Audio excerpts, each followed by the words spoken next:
Yeah, well, part of it too is that naive liberal types really lack imagination for evil. Yes. And that's a big problem, because one of the things that's a consequence of that, for example, is like there's a proclivity for naively compassionate people to view even violent criminals as victims.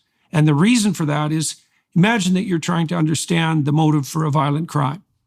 Well, you could understand that there are conditions under which that might be intensely enjoyable as a perpetrator, but you have to go very, very dark places in order to understand that. And so instead of doing that effort, and that is an effort, and it's a moral effort, because it reveals something profoundly disturbing about the nature of the human soul, you might say, the easiest thing to think is, well, nobody could possibly undertake an action like that unless they'd been brutalized and were victims.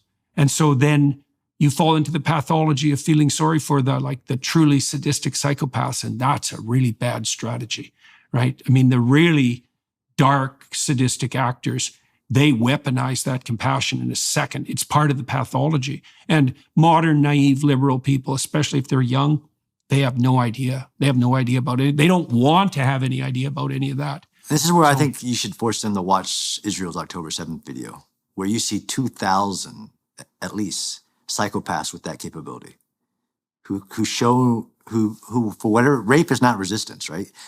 Everything that is seen there, the burning, all of that. If somebody believes that evil doesn't exist, all they have to do is watch Hamas's videos. You'd think that'd be enough to convince people, but I don't think it would. I think people would watch that. You see, the thing is to watch that and then to understand it is traumatizing. Yes. Right? Because you have to reconfigure your vision of what human beings are like and capable of so profoundly that you really have nothing left, especially if you're naive. And naive people are much more likely to suffer from post-traumatic stress disorder. And so what people generally do instead is they watch, but they don't really watch, and they see, but they don't really see, right? And then their rationalizations and their previous ideology just kicks back in, or they won't watch. So I can understand that, but it's not helpful. This is what I've faced in my world of urban warfare. It's like, how can you not see these pictures of destruction and say that Israel's not purposely doing that to harm? Like, because I can show you every urban warfare scenario where the defender defended every building that looks like that. Why does every battle that I can explain to you, why does the biggest battle of the Iraq War was the 2004 Battle of Fallujah, not the Battle of Baghdad? Mm-hmm. Because if the defender moves in there, it's a very destructive battle. But I've faced that now. Like, I don't care what you say, John Spencer. Israel is evil, and they're trying to destroy Palestine. Like, well, all the evidence, everything they're doing is actually to prevent harm. No. What's the evidence that people are swayed by evidence? Right? That isn't generally like... Emotion, right?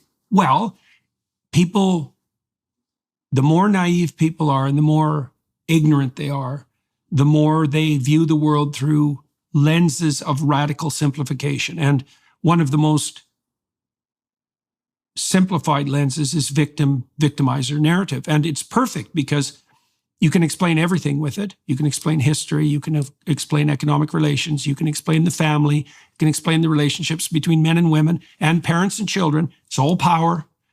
One's a victim, one's a victimizer. So that explains the whole world. You can learn that in 5 minutes, but there's another advantage to it too, is that, so imagine you want to simplify the world because that's easy. But then the other thing you want to do is you want to take your place as a moral actor in the world so that you're elevated in your moral status.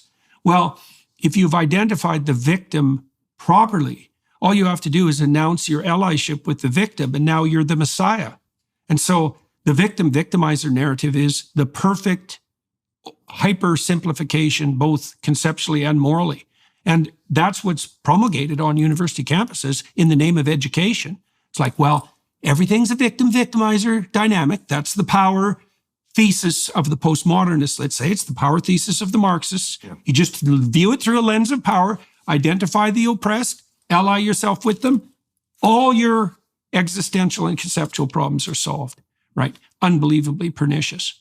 And, you know, the Jews are taking the brunt of that now because they've been cast as victimizers. And so hence the massive rise of anti-Semitism on the side of the radical left, which is, you know, par for the course historically. Brutal. Yeah, I think the fear mongering has a bit of that. People fear what they don't understand. And since they don't have a mental construct to understand war, it's all bad. It's all wrong. They just want it to stop. Yeah. Well, and as a first pass approximation, war is bad is not a bad theory. Right. But the problem is that there are worse things than war. Yep. Right. And to understand that, you see, you have to look into darkness, and that's a rough thing to ask of people, even though it's necessary.